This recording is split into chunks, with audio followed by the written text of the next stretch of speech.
tell us about it. And anytime you have questions, just raise your hand or speak up. I've got a microphone. If I hear you, I will repeat it to Larry or to the people in the back to make sure we hear the question. And then Larry can answer the question. So, does that sound all right, Larry? Sound all right to me? All right, so Larry's mic'd up, so let's give Larry a hand and we'll begin. All right. Thank you. I guess this deal in Alaska started many years ago. There was a boy who grew up over here in Bryant'sville named Max Embry. Any of you know him? He's been a missionary up there for years. Well, he was related to Christy. And I got the bug. We went to Alaska. I think I spent, 3, 4, I don't know. I spent a long time up there off and on, coming back and forth. He was gone 10 months for one time. It was always a dream once I got to talking to Max about going to Alaska and dealing with the Native people.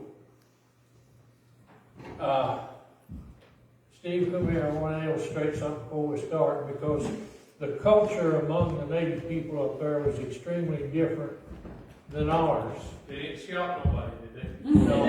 Okay, make sure. What I want to do is, just like we're going to shake hands now, the natives, when I got there, these things evolve, and the more whites around, the more they evolve from it. It was just, that was it. You barely touched hands and just went up and down. That was a handshake. And you know eye contact, because that was being aggressive. And when you talk to them, they'd be looking at the floor or off the wall or somewhere. So I encountered a lot of different items in the culture, but it was a culture that I really liked. There was nothing artificial about them, it seemed like. I spent most of my time in the edge of Lake Iliamna. It was 96 mile long and, 40 mile wide in places, and they said up to 1,400 foot deep in spots. And when they had the big earthquake up there and shook Anchorage up and also bad, that lake dropped 6 inches, and it never did come back, so something opened up. It was huge. Like I said, it was 96 mile long.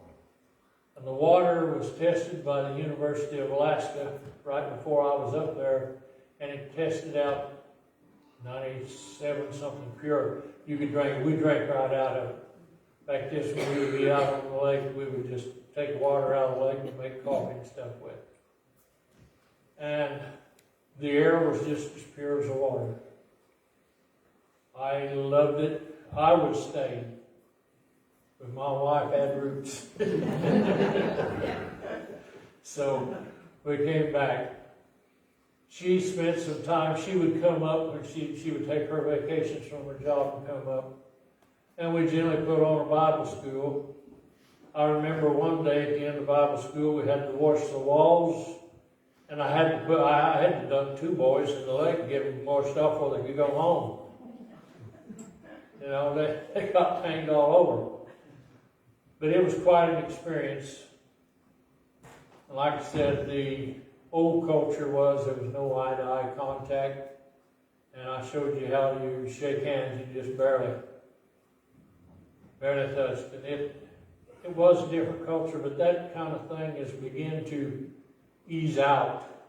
The more whites come, the more they adapt.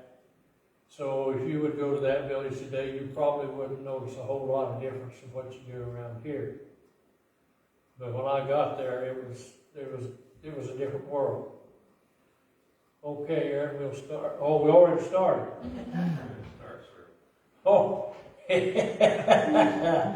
that is the welcome sign at Pedro Bay. When you got off the plane, that plane would taxi over to an apron area in front of the maintenance shed and let you out. And that's the sign that was the edge of the runway there. And when I left last time, it had glowed off, so I don't press the welcome. That's a map. I won't get if I can get close enough to tell you here where we was at. That's Lake Iliamna right there. It was on the northeast corner. And Anchorage is over in here. To go to Anchorage, it was about a 2-hour flight on a plane. Fast plane. If you went in one of them puddle jumpers, you could take on. I didn't like to fly, so I didn't go anywhere if I could keep from it. When I went to the village, I stayed in the village except one time when Christy flew in and I went in and met her. We flew back out.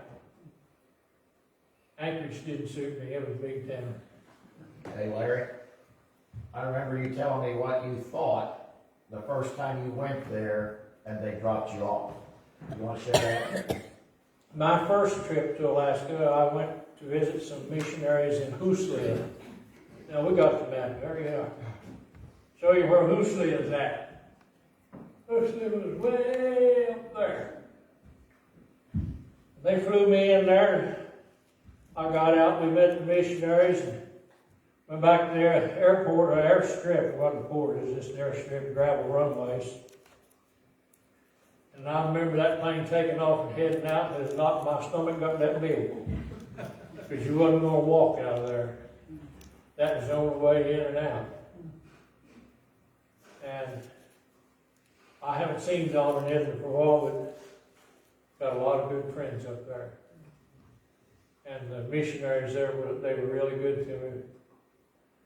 The Indians met in a Kashim, and that was an 8-sided, it was all log, and it had 8 sides of the wall, and that's where they met. That was kind of a community building. And when I was in Hoosley that first trip, they had a funeral, and that was different. That was different. Most of the time, though, I spent Pedro Bay, and I only stayed long enough in Anchorage to get a flight out of there. Anchorage is a big city. I said big city, I could drive in it, so I guess it wasn't as big as some of them were used to around here. I didn't like being in the city because over those mountains is where my Alaska was at. I get out in the village, out there among the people.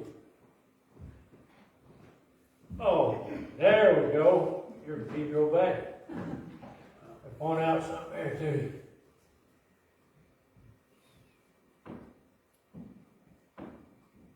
That's community building there. I don't know if you can see it or not. But here's the airstrip. That's Pedro Mountain. And the chapel was over in here. Now, my only transportation when I was there was a 4-wheeler. The church had bought a 4-wheeler. But the pastor had been there before, had a kid, and he rolled it. So the handlebars weren't exactly right. You learn to navigate.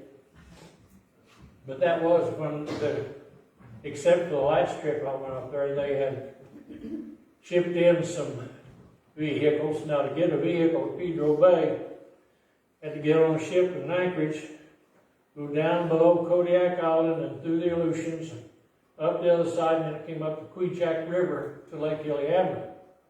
It cost more to ship the vehicle than it did to buy it. So you can imagine there weren't too many vehicles out there. Didn't really want one. If you had a good 4-wheeler, you'd go anywhere. This was taken at Tenalian Bible Camp, and that's Max Embry. That's a missionary that got me involved in this. He went there after he graduated from Moody Bible Institute, and he lived there until he died here a while back. Max,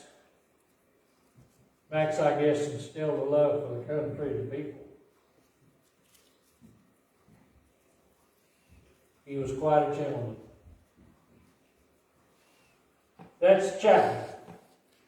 I got there late one spring, early one spring, something, and that snowed. And this part Here was the chapel, that part back there was my quarters. Now, when I first got there, the phone was downstairs and I slept upstairs. My dad would call in the middle of the night and I'd fall downstairs and answer the phone. He just wanted to know, what's the weather like? I said, Dad, you know what time it is? Oh yeah, it wasn't bad down here, boy, you know. So that's where I lived, was in those quarters. That is in the chapel, and that is the pulpit.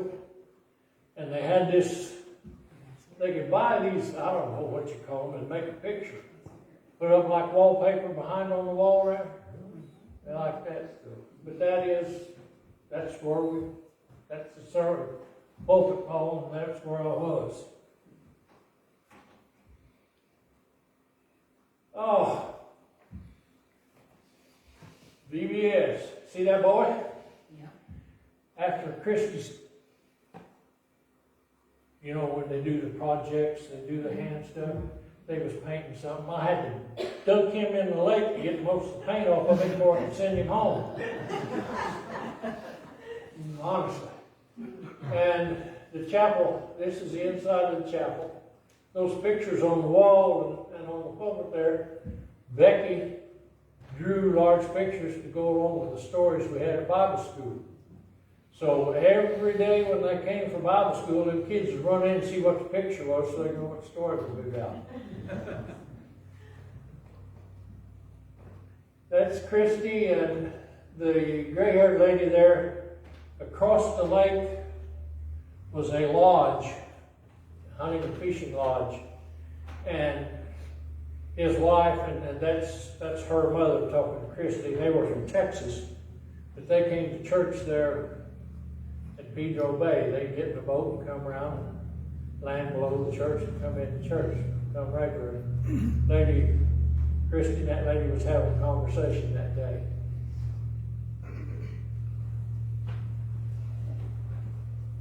I'm going to have to get where I can see them so I can tell you what we're talking about.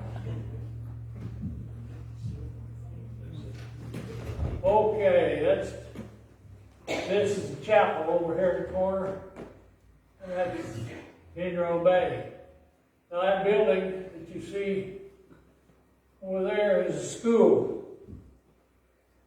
They had a school, and I think at one time we had 15 or 20 students in there, because the population of Pedro Bay varied with the fish season. When the fish come in, Pedro Bay got busy. When the fish quit coming in, Pedro Bay went back to peaceful. You know, they'd come out and gather fish. A lot of them was related to somebody out there or something. And that is the chapel, taken on the hill just above it there. Okay, there we go. That boat is a commercial fishing boat, and he went down to Bristol Bay to fish each summer. And there was 2 commercial fishermen in the village. That Walter Johnson's there, and he would go down, and generally they'd get a young man out of the village to be a deckhand for them, and I didn't want no part of it. Too much water for me. There you go. That is, they're making dry fish. That's salmon that has been dressed, stripped, and hung to dry. Now they put, well, everybody calls it smoked salmon because we kept a smoldering fire, generally in the bottom of a cut-off barrel, underneath of it, so to keep flies. The fire was, and that smoke was just keep flies off the fish while they dried. And that's what it was. That particular batch, my wife Christy helped them put it up. She liked messing with fish.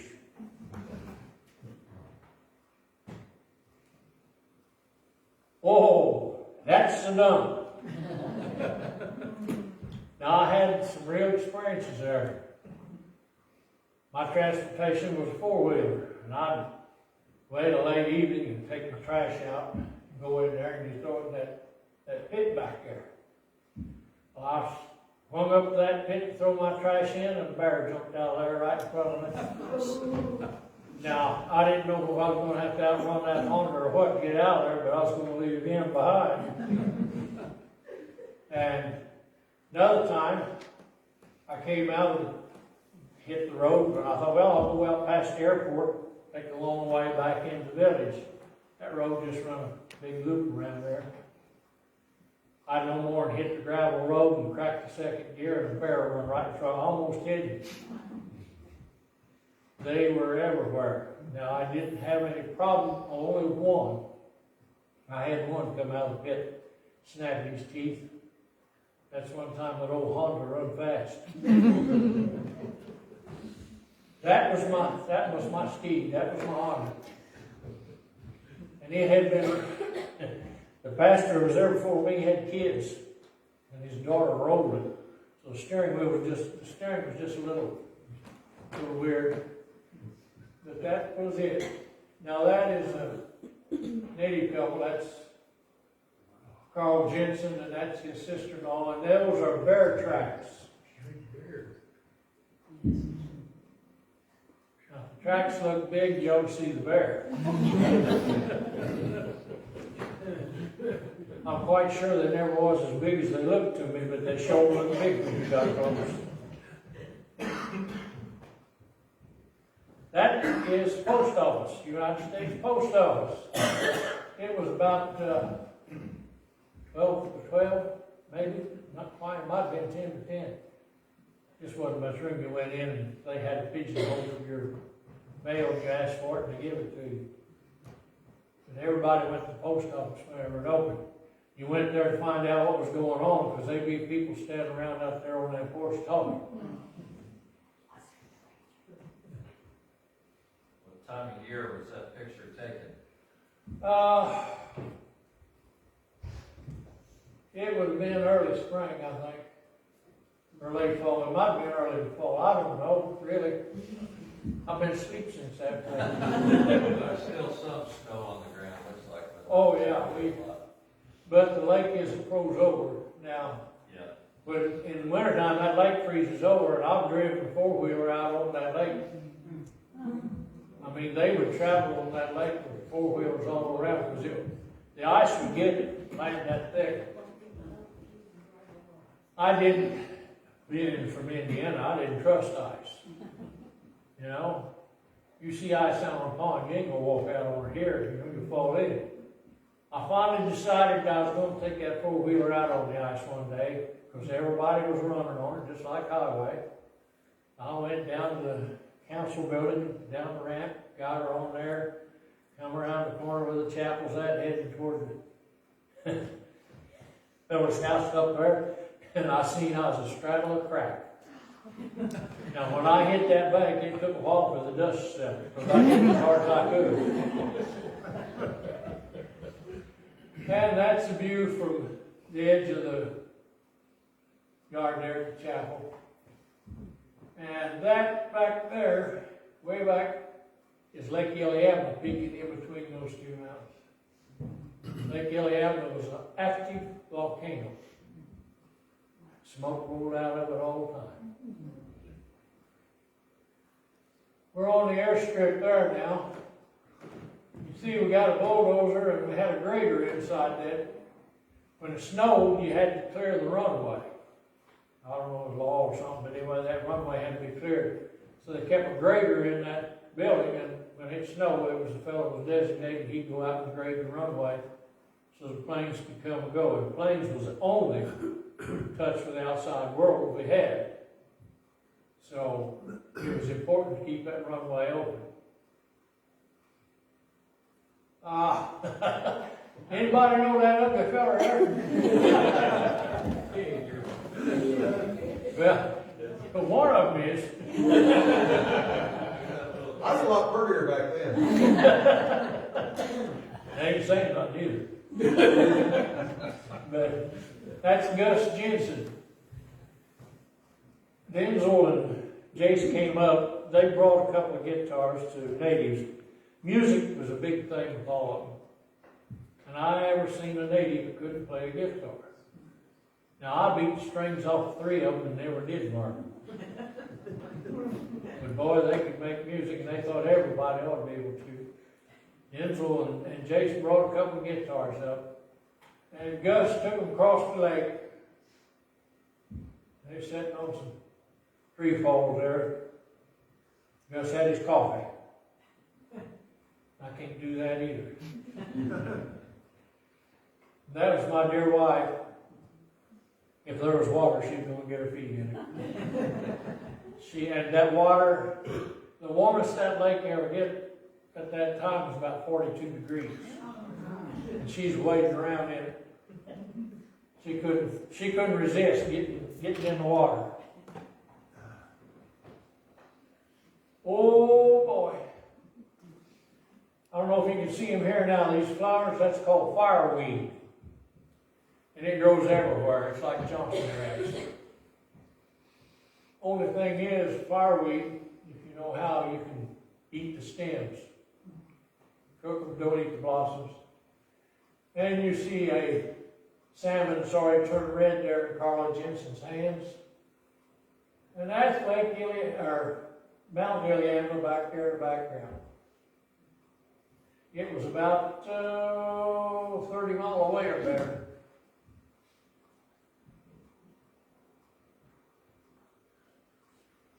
Anybody like fish? That is salmon, and that particular batch, my wife helped dress that down, and they hung it there to dry before they put it in the smokehouse. And Christy helped dress them that day. I never did dress any fish. The only one I ever dressed the ones I eat.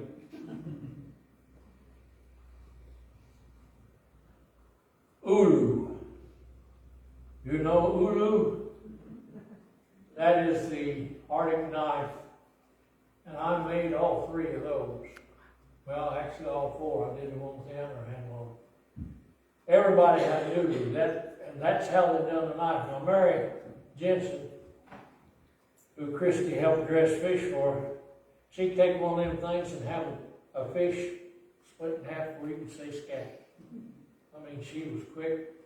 I wouldn't have got my hand on that table for nothing.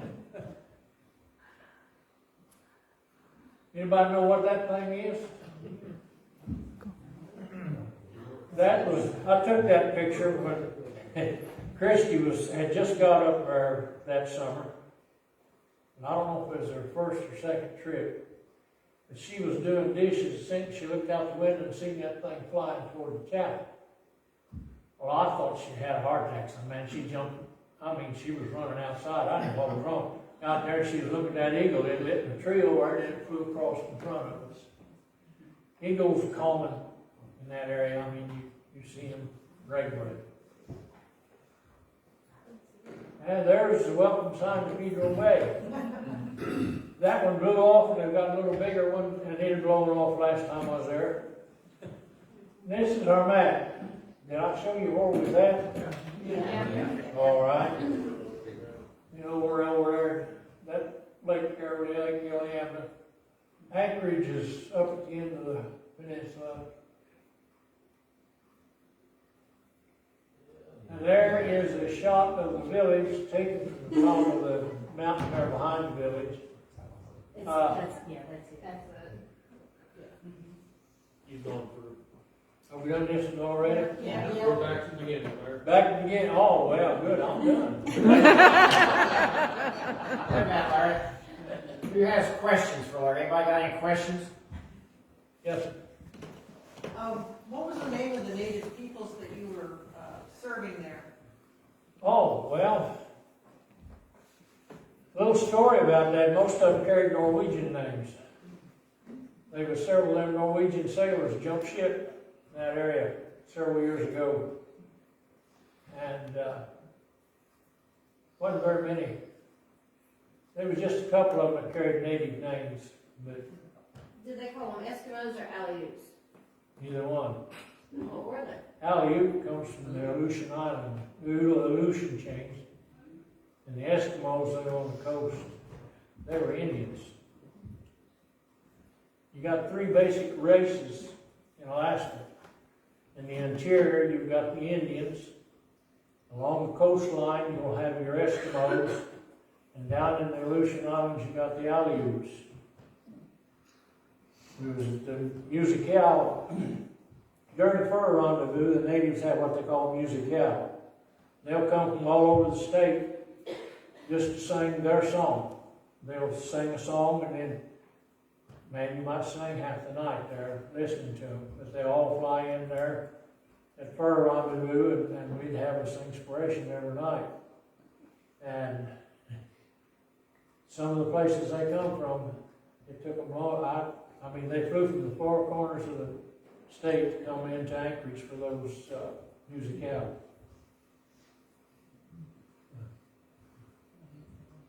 Somebody else have a question? Anybody else have one? Yes. What's your favorite food? Fish. Now, Is that all they had? there's a certain kind of fish you really like that they ship from Alaska to you, didn't they? Yeah, well, I'm just about out. Okay. Carla's been out of the village for a while, but I've been kept in salmon ever since I come back. And the main thing I liked was what we call dry fish. They would dry, you seen the hanging on the rack, they would dry it, hanging in the smokehouse and let it dry, and then they'd strip it, and it was trail food. It was dry, you just run the skin off and eat the meat. And we always roasted the skins and ate that. It's pretty good. But,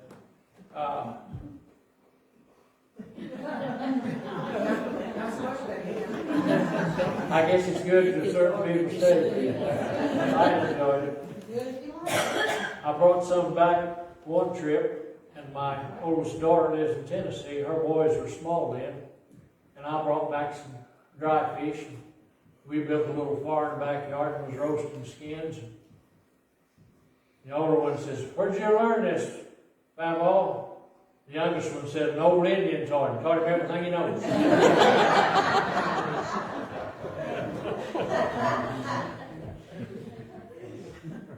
Yes, Did they eat any dessert? What they have for dessert or for sweets?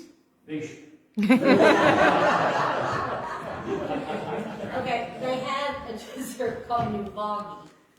Nuvagi. And what Mom and Dad told me is they would go out in the tundra and pick the salmon berries, which grow low to the ground, and the wild blueberries. Is that right? Yeah.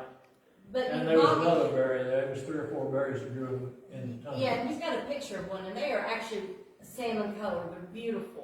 The guests would be out in the tundra with the gun, while the ladies would be picking the berries because of the bears. But it's Indian ice cream per se, all the berries, but it's Crisco and sugar and water, and they melt that together and beat it to where it's kind of an icing, and then put that over the berries, and you eat it that way. That's a native dessert. So, Marge made a mean orange cheesecake. So. Nuvagi. Put it on fish. Yeah, and fish. They would mix fish in the Nuvagi and eat it that way too. I drew the line. If you don't like fish, you go mighty hungry out in the village. Because that was the mainstay. Larry, Yes. did most of the village participate in church, or was it just a few and some of them kind of rejected church, or? Our village was small there at Pedro Bay, and there was only a couple of families that didn't come. Then there's a couple of now and then, but most of us pretty regular. Did you have baptisms, and where did you do them? Yes, we did, and I'll tell you what, that's the coldest baptism. There was a big old boy there. Ain't nobody in here his size. I mean, he outweighed me 100 pounds. And he wanted to be baptized, of course. Well, it was summer, but The warmest that water ever got was about 40 degrees. And so I got another guy to help me. You get on one side and I get on the other, because he's a pretty good sized boy. We got out in the water to dip him down, and every time the wind would blow, I could catch my breath. That cold water hit me, you know. We got him dumped. Yes. You've shared a story in Sunday school class about one gentleman who wouldn't participate at the church for a couple of years. You know which one I'm talking about? He No. watched. It might be the guy that they warned you about when you first got there. Oh, Would that be well. the guy? Yeah, that's the one. Well, If you wouldn't mind, share that. he was known to have been involved in the death of at least 2 men. So the elders called me aside and told me, you don't go around him. Well, I did anyway. You know, I had the Lord protecting me. And believe me, if you're out there, that's all the protection you got, son. And he turned out to be an awfully good friend. But he had killed a couple of men. And that's the thing there. When you live in a village in remote Alaska, you got what they call a VPSO, Village Safety Officer. And that's all the law you got. Now, he can call the law, and they'll get there when they can fly in. They'll be there 30 minutes, talk to you, and fly out, and you're left with it. Nobody reported anything to them. You know, because when they left, they're going to get even with you. So, you know, I mean, as far as law goes, you just had to depend on and get along with everybody. So, was that Walter you're talking about? The man that wouldn't come to church, Oh, that's George. George. How did he come back? Why did he decide to come to church? I wouldn't leave him alone. We got to be good friends. You ended up going cutting wood with him or something, didn't you? Oh yeah, boy, and I'll tell you what, they even come and checked on me. A couple of the elders did, because we go out there and cut wood together. I figured, Lord, you put me here, you're going to take care of me. And if this is who you want me to witness to, that's who I'm going to talk to. George and I got to be pretty good friends. Like I say, we know that George has killed 2 men. And probably was capable of doing it again, but he and I got along good. The good Lord was interceding for me. And when I left the last time, I went and seen him and Dolly. And he followed me out on the step. He said, I want to be like you. And I said, you can be. All you got to do is turn your life over to the Lord. And George is dead now. I hope and pray that he did before he died.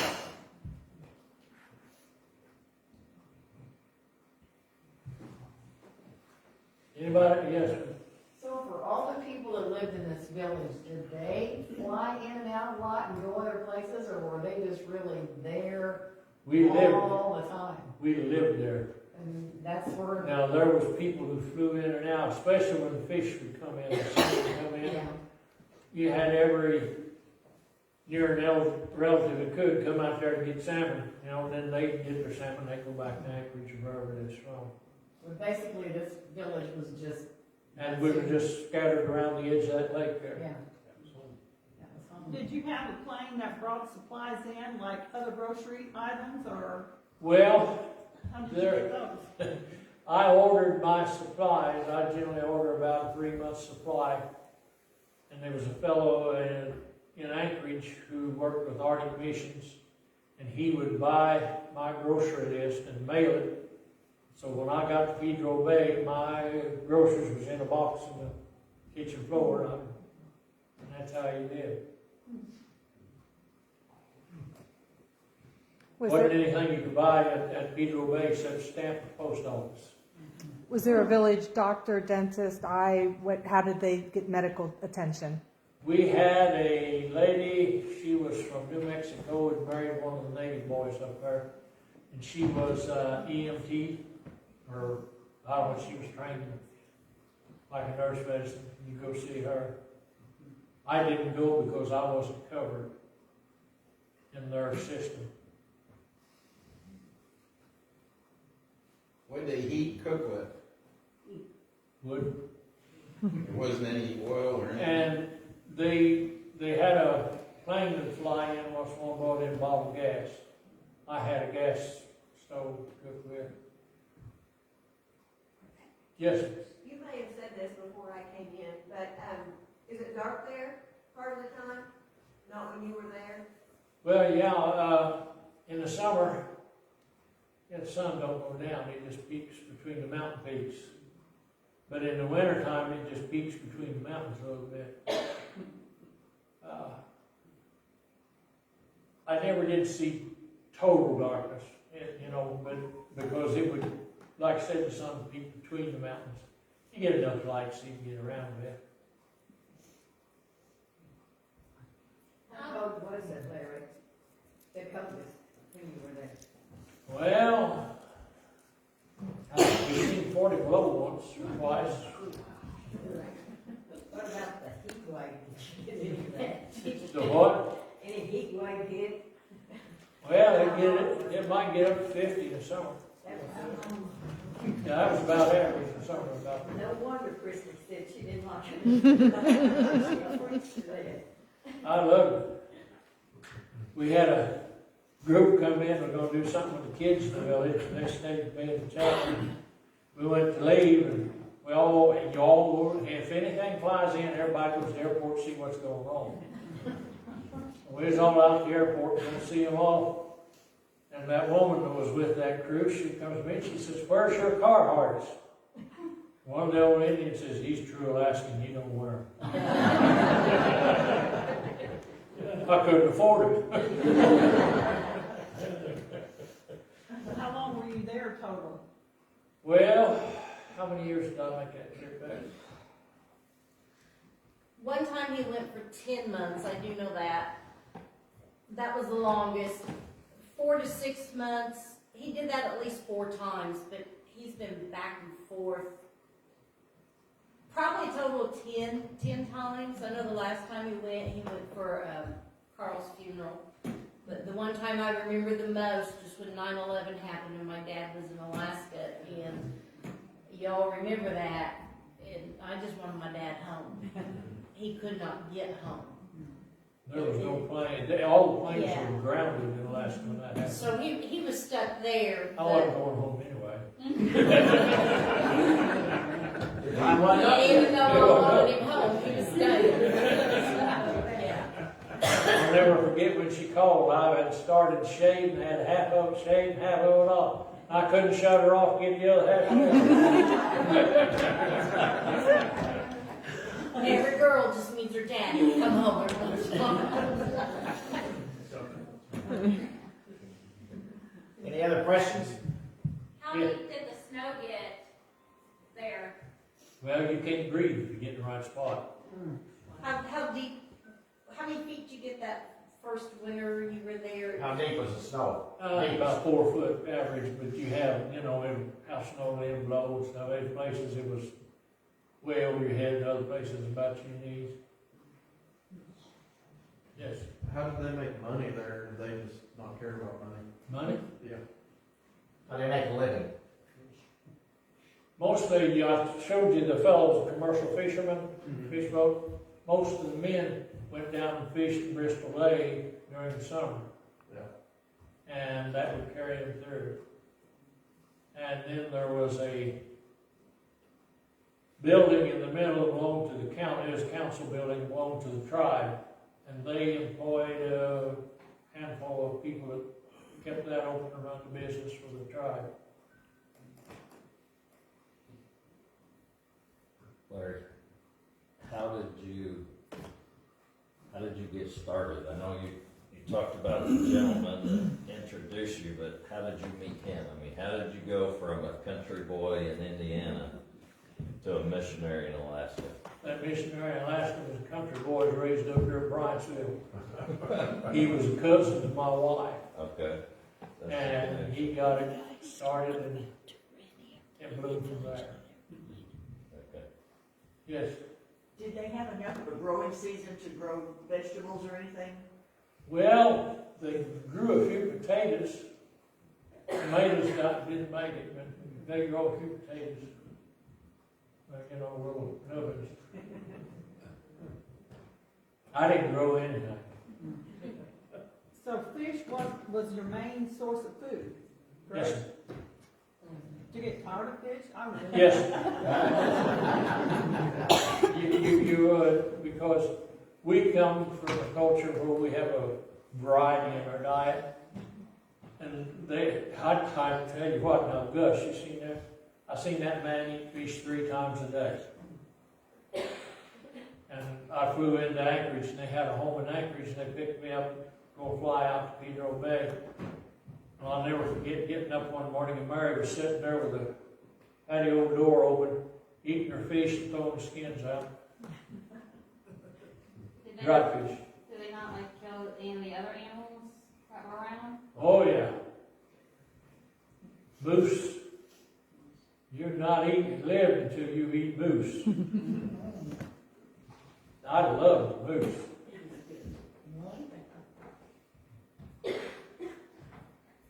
Well, they did clams too. I mean, Well, they fly over the mountains and go over to Cook Inlet to get the clams. Fellow brought Christy was up there, and this kid come over with a sack full of clams. Oh, what are we going to do with that? We had to call somebody to find out what to do with them. She got them out, and we eat them. Yes. Did people barter up there and like trade goods and things like that? Yeah, primarily they traded. I didn't worry about taking much money out there. Now we had a store in the basement of the house on the island, and it had a causeway. You could run your 4-wheeler over there. But they would go to Anchorage and buy a bunch of stuff and bring it out on the plane, and people would buy it, and they had to make money at it. So mostly what I'd done was order wine from out of Anchorage. I got one order out of Oregon one time. But I just sent a mail order into the store in Anchorage, and they'd box it up and mail it out to me. What they do for fun? Life is fun. There. Well, I wonder, there's no entertainment there. No, now, most people did have TVs. TV had made its run in there, but we used to have a lot of what we call pitch-in. And we was going to have a pitch-in and a hymn sing at church one time. And I was going around seeing everybody, tell them, we're going to have a hymn sing and pitch-in. Well, I went down to the post office the next day, was getting my mail, and I said something to the mail clerk. I said, "You're going to come to the hymn sing?" "There's that word," he said. The fellow was in there, he says, "Hymn sing. Which hymn's going to sing?" I said, "You if you come."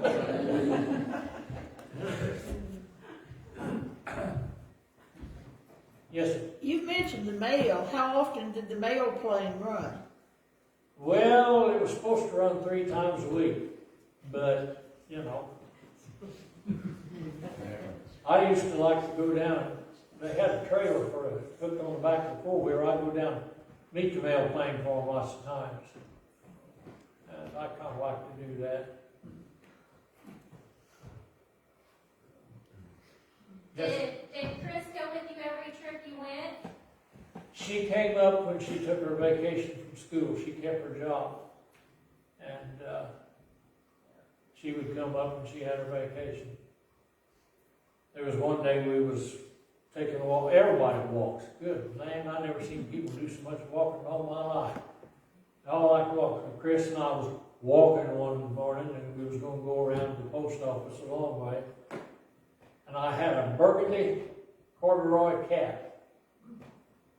And she said, I wish you could see that. She said, you can't tell what color it is. It was full of mosquitoes. Oh, we had mosquitoes. There's some of them big enough you think you'd have to build a runway for them. I hear people down here say, well, winter wasn't hard enough to kill the bugs out. Let me tell you, if they can survive there, you ain't gonna freeze them out here.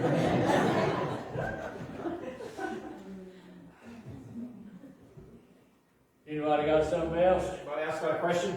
Uncle Larry, one thing that I really enjoyed that 3 or 4 days we were there was just the folks there, like I said, are truly genuine people.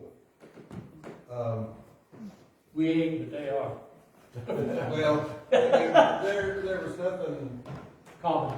there was nothing really false about. They didn't put on any kind of airs. Yeah, no You know, tell them about the church services and the music, the songbooks, because as I remember, it was like the services was just. It was so different. You would come into the church, and it was like just going to somebody else's house, and they just met and they worshiped. And they always had cake or something on the table back by the coffee pot. The only trouble I had with that was they always ate it before I could get to it. But they had like, you know, they were into worship. They would sing there, and there again, the whole reason for us taking guitars up there was because you weren't going to get a piano out there. So, you know, we took guitars and let them there and be dispersed however they needed, wherever they needed to go. But it was so much fun because they would take, instead of having one songbook, they might have 3, and they're like, okay, now we're going to sing this song.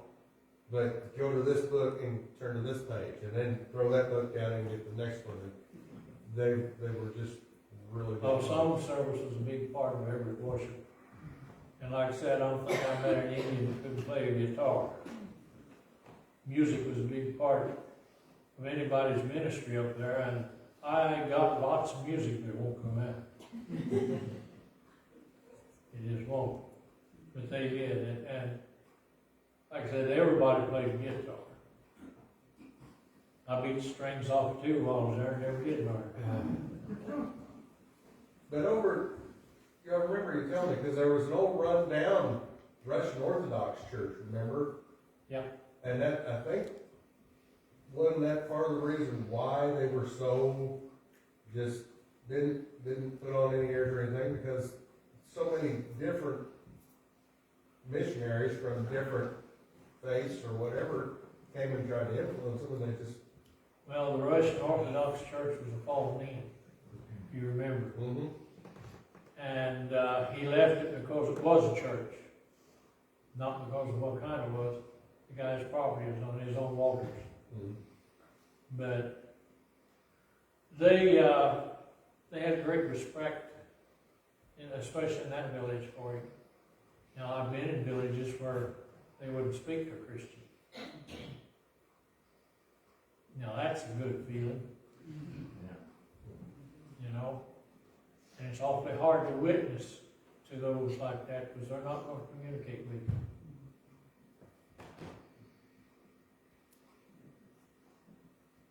you. Anyone else? Yes, Larry? It's hard for me to believe that Chris couldn't have made something delicious out of snow and berries. she did. It's called Eskimo ice cream. You mixed your berries, and I don't know, she knew what to mix, and in snow. And we called it Eskimo ice cream.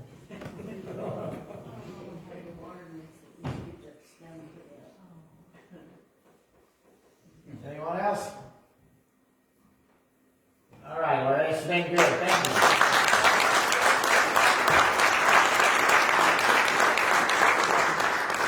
I thank you for allowing me. This has a special place in my heart. Thank you. you for sharing. Good Yes, job. thank you, Larry.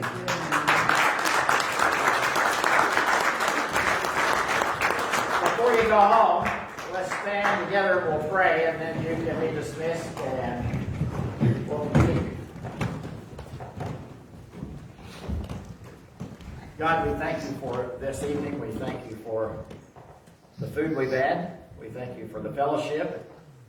We thank you, Lord, for what we've learned here tonight with Larry's ministry, Lord. And I'm just so thankful for his opportunity that he had to be in ministry in Alaska and touch lives. And who knows how many people, Lord, came to know you, or while he was there or after he left, because he was willing to go and serve you. And so we just thank you for that.